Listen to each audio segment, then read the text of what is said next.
Sabi dito mga kababayan sa balita, yung tatlong itlog, ay tatlong itlog, trio, di ba niya, yung trio, tatlo nga, pero hindi tatlong itlog. Magalit yung mga tagaga nila pag tinawag natin tatlong itlog, lalo kung bugok. Yung trio, yung pagkasabi kasi rito, trio, yung trio ng Davao po, could be in trouble daw sa pagtulong kay Pacquiao. Alam na ninyo kung sino itong trio? Baka madagdagan pa nga ito mga kababayan. Di ba? Kasi yung ating mga authorities, yung police, nag-utos na po ng investigasyon sa possible liability. Magpa-file na nga po ng kaso for obstruction of justice. Ito ngayon yung balita mga kababayan sa periodiko. Manila Bulletin. O yan yung trio po. Sabi diyan, Gutierrez agrees si Congressman Gutierrez. Davao trio could be in trouble for helping Kibuloy. Yan yung mga best friend, mga kababayan ni Kibuloy.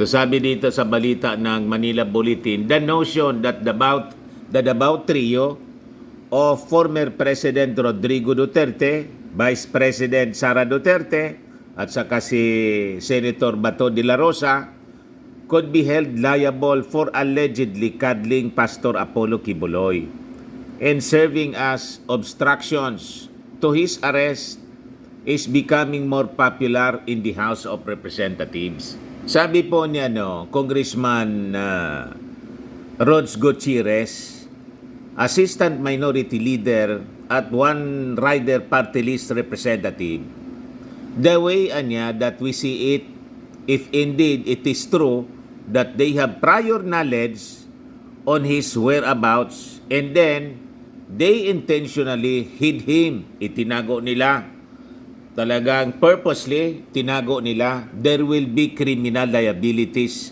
for that, sabi po ng congressman na member ng Dayangans. Malinaw po na tinago po nila, pinaglalaroan ng mga taong ito yung ating batas. Kaya nga po, never po sa kanila, kailang si Inday, mga kababayan, 2028 pa.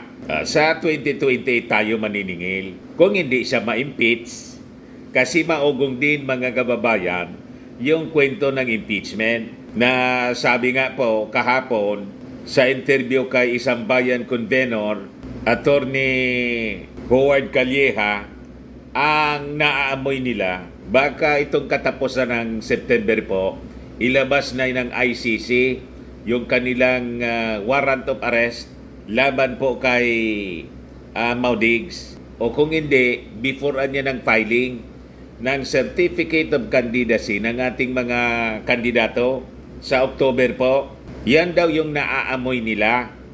Kung gaano katotoo, wala man tayo pong inside information.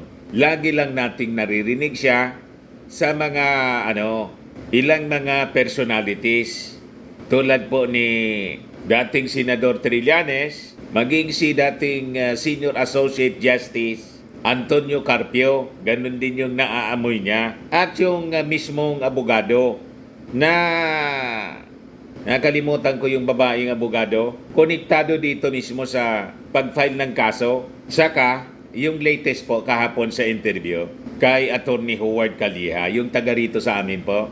Ngayon, balikan natin itong kwento na ang sabi, itong trio, malamang makasuhan ng obstruction of justice. So sabi po ni Gutierrez, whether or not they are liable, we leave it to the Department of Justice to properly seek if there is indeed probable cause and the proper cases would be filed.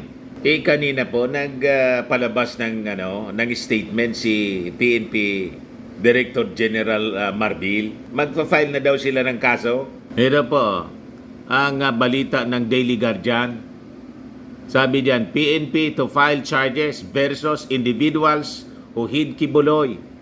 Kanina lang ito, the Philippine National Police said Sunday it will file cases of obstruction of justice against individuals suspected of hiding and delaying the arrest of Kingdom of Jesus Christ leader Apollo Kibuloy in his co-accused. Kaya sabi ko sa inyo mga kababayan, itong mga Duterte, pati yung mga barkada nila, mga kasama nila tulad ni Bato, baka nga madamay pa, pati si Bongo, tapos si Robin Padilla. Sila man lang po ang gumagawa ng problema nila. Patong-patong na problema ang kanilang kinakaharap dahil sa sarili nilang mga kagagawan. Pumasok sila sa problema, sa trouble. Walang pagrespeto sa batas kasi pinaglalaroan nila po. Malinaw dito sa kaso po ni Pacquiao, nakakiling sila sa isang akusado ng mga matitinding krimen, mga kababayan. Hindi simpleng krimen, kahindik-hindik po yung kinakaharap na krimen. Hindi lang dito sa Pilipinas, pati sa Amerika. Tapos doon sila nakakiling, nakakampi po sila. Ito ngayon, sabi rito, the Philippine National Police said it will file cases of obstruction of justice against individuals suspected of hiding and delaying the arrest of Kingdom of Jesus Christ leader Apollo Kibuloy, pati yung mga co-accused. Sabi po ni PNP Director General Romel Francisco Marbil that a full investigation has been launched to hold those who helped Kibuloy in evading law enforcers accountable. Hindi niya namin ito tolerate ang ganitong uri ng obstruction of justice, any form of obstruction of justice. Our investigation aims to identify those who knowingly provided refuge to Kibuloy, and we will ensure that they face appropriate legal consequences, sabi po ni Marbil. Malinaw po ng tinutumbok, mga kababayan, si Digong, si Inday, at saka si Bato. So tama lang po ito, mga kababayan, para hindi na po pamarisan ng mga susunod na leaders. Kailangan po papanagutin ang mga taong ito. Baka gayahin pa ng mga pribadong individual. Ginawa niya ni Digong, hindi man pipanagot. Ginawa niya ni Bato, kasi senador siya. Ginawa niya ng vice presidente. Pinaglaruan yung ating judicial system. So tama lang po ito na aksyon, justified po ito, mga kababayan, ng ating mga authorities. No one is above the law. Sabi ko nga, they made a mockery of our justice system, nitong mga taong ito. Tapos palabas ng propaganda yung kampo ni Pacquiao na hindi man daw nahuli, kundi sumurrender si Pacquiao sa mga authorities. Nasokol kasi. Yun pinagluloko ninyo. Walang intensyon po na sumurrender si Pacquiao kasi nagyabang pa nga siya na ang mga nakabantay sa kanya, mga higanting lamgam. O diba? Yun ang sinabi niya sa isang recorded message. Pinagluloko yung mga naniniwala sa kanya. Tayo, hindi man tayo naniniwala sa mga pinagsasabi niya na appointed son of God siya, na kaya niyang i-stop yung lindol. At dadaan tayo, mga kababayan, yung ating kaluluwa, kung wala siyang pirma, hindi makakarating sa langit. Yung naluloko niya, yung mga mangmang, tulad ng mga kalyado niyang mga politiko, mga mangmang. Di ba? Kung di ba naman kayo mangmang, maniwala kayo sa mga pinagsasabi ni Pacquiao.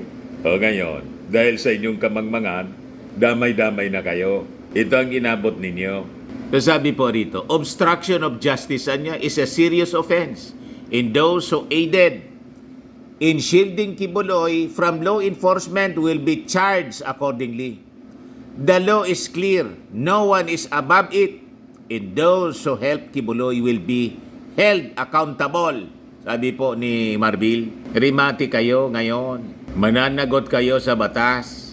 O ngayon, meanwhile, mga kababayan, yung Quadcom ng Congress, hiningi na po sa National Bureau of Investigation na imbestigahan po yung 2016 Davao killings. Ayan patong-patong na problema po ang kakaharapin ni Digong. So sabi po ni Antipolo City Representative Romeo Acop, kailangan na niyang imbestigahan itong pagpatay sa tatlong mga Chinese drug lords na sila Chu King Tung, Li Lanyan, and Wong Mingpin sa loob mismo ng Davao Prison and Penal Colony, Penal Farm. So sabi po ni Acop, may move that the NBI should conduct an investigation and get all the pieces of evidence and documents given to this committee so that they can file the necessary charges against those who would be charged because of this crime. Quad Committee Co-Chairman Congressman Robert Ace Barbers took note of Acop's motion, adding that there was no objection to it. So, yung NBI will build a case against Digong. So, yun po yung tinuturo ng inutusan na pumatay sa pamamagitan ng saksak ng kutsilyo po, ginawang dinuguan. At sabi po ni Colonel Padilla, kinonfirm niya, tumawag sa kanya yung dating Pangulong Digong para i-congratulate. Kailangan niya, ginawa ninyong dinuguan. Ganon katindi, mga kababayan. Pero niya, Mr. Maravillas, bakit sabi ni Congressman Ace Barber sa interview ng mainstream media, hindi nila pipilitin si Digong kung ayaw mag-attend sa mag-appear sa Quadcom hearing. Po respeto daw sa dating Pangulo. Ito, hindi nila iko-contempt. Walang kulong. Here's why House Quad Committee is okay with Rodi Duterte's snap. So sabi dyan, the House Quadcom will respect former President Rodrigo Duterte's decision should he decline its invitation to appear before the joint investigation on perceived extrajudicial killings during the campaign against illegal drugs under his administration. At the Saturday News Forum in Quezon City, House Committee on Dangerous Drugs Chair and Surigao del Norte 2nd District Representative Robert Ace Barber said, Duterte will not be cited in contempt in deference to him being the former president. In deference to the former president, sabi po ni Barbers, we will accord him the courtesy and respect diyan sa pagtanggi niya sa pagdalo. But if he will attend, accept our invitation, we will be more than honored to accommodate the former president. The same courtesy niya will not be extended to other government officials, according to Barbers.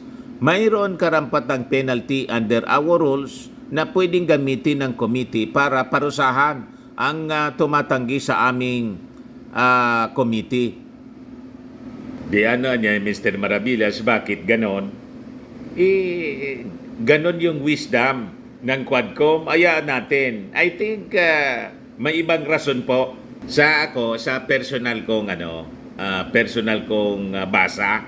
May ibang dahilan kung bakit hindi nila pipilitin other than the so-called respect to the former president. Hindi ko sasabihin muna sa inyo, mga kababayan, yung aking iniisip.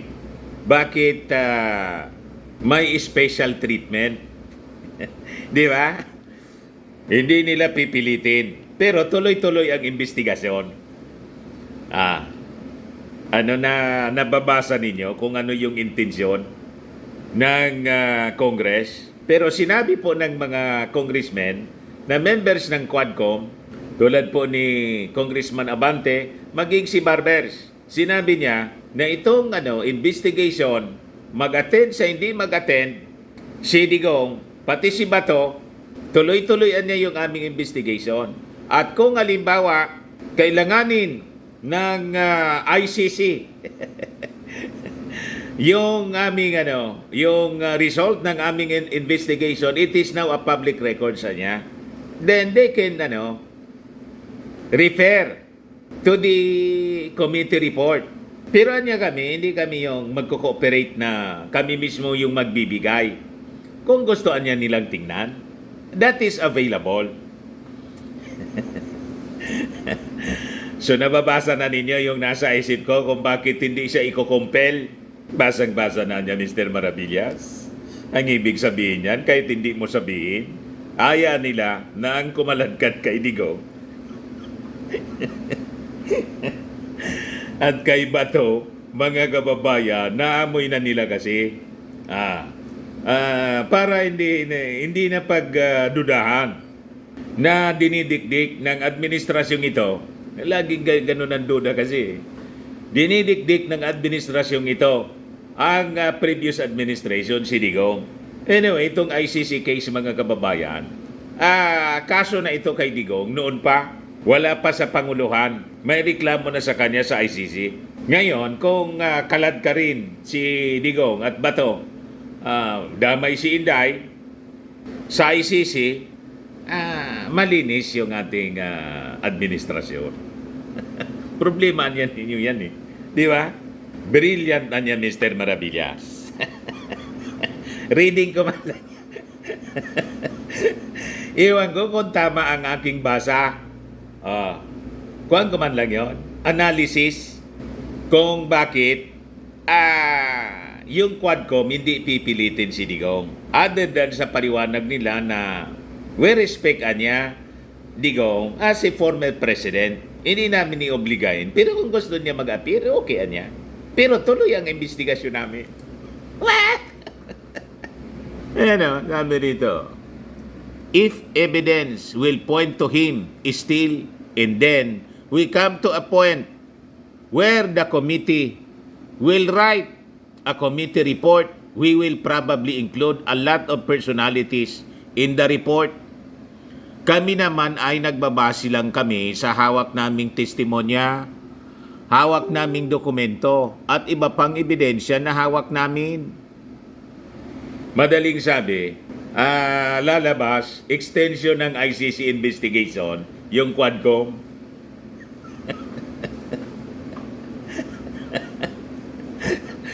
O, di ba? Pwedeng gamitin. Public records eh. Ano kung ayaw magsalita ni Digong? Di ang perception ng ICC niyan, ayaw mong mag-appear sa Quadcom, in-invite ka na kasi you are guilty. Di ba? Ang daming testimonya doon na ang tinuturo na mastermind siya mismo. Saka siyempre si Bato kasi yung Chief PNP. Binigyan ka niya ng pagkakataon na ipaliwanag o i-refute yung mga akusasyon, testimonies laban sa'yo, hindi mo ginawa. Hindi na yun kasalanan ng ICC. Hindi rin kasalanan ng Quadcom.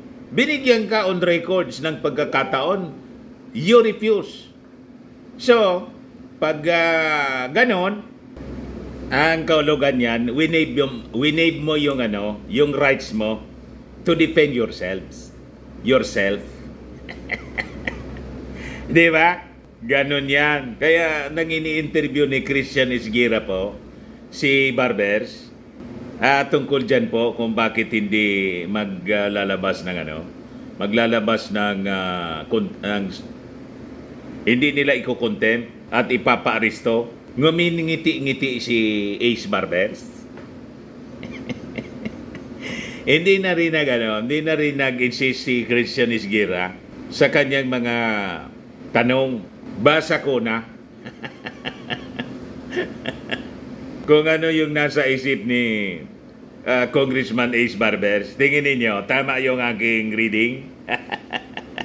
Ayaw mong i-depensa yung sarili mo eh. Winave mo na yung right mo. Inimbita ka for fair play. Pero ayaw mo eh. O di wag. Yung testimony po ng mga testigos ang bibigat, napakabibigat ng testimony po. At may mga i-invite pa si dating Mayor Jed Mabilog yata, magiging resource person din. So anyway, yan po yung ating mga abangan na mga susunod na kabanata. Sa mga naghanap ng malinis and spacious fitness gym, pumunta lang po kayo sa aming Colossal Fitness Gym. We also offer Grab Car Rental with our brand new 2023 model ng Toyota Innova. We also accept booking for those who are planning to travel via PAL, Cebu Pacific, and other airline companies, local and international, and bills payment for Meralco Bills, PLDT, Aleco Bills, etc. Ang Colossal Fitness Gym is located at 3rd floor Security Bank Building, Lanco Business Park, Legazpi City, Albay. For inquiries, look for Gilon Maravillas. Contact number 0966-802-0949. Yan yung aming Innova. Lagi na pong matao sa amin. Pati mga foreigners po, tingnan ninyo, mga British tourists sila. Ang lalaki ng katawan na, mga kababayan, nag-gym sa amin. Ito naman po, Indian National. Ito mga mga European sila. Ito naman yung bago naming product na binibenta online, iGlow Serum. Whitening po siya galing sa South Korea. Tingnan ninyo yung epekto sa aking anak na architect entrepreneur, Riz Maravillas. For inquiries, look for Riz Maravillas on FB. Ito naman po, Firmax Firming and Lifting Cream. Pinapahid po ito sa mga pulses and affected area. Mainam po ito sa mga pains at paninigas na mga kasukasuan.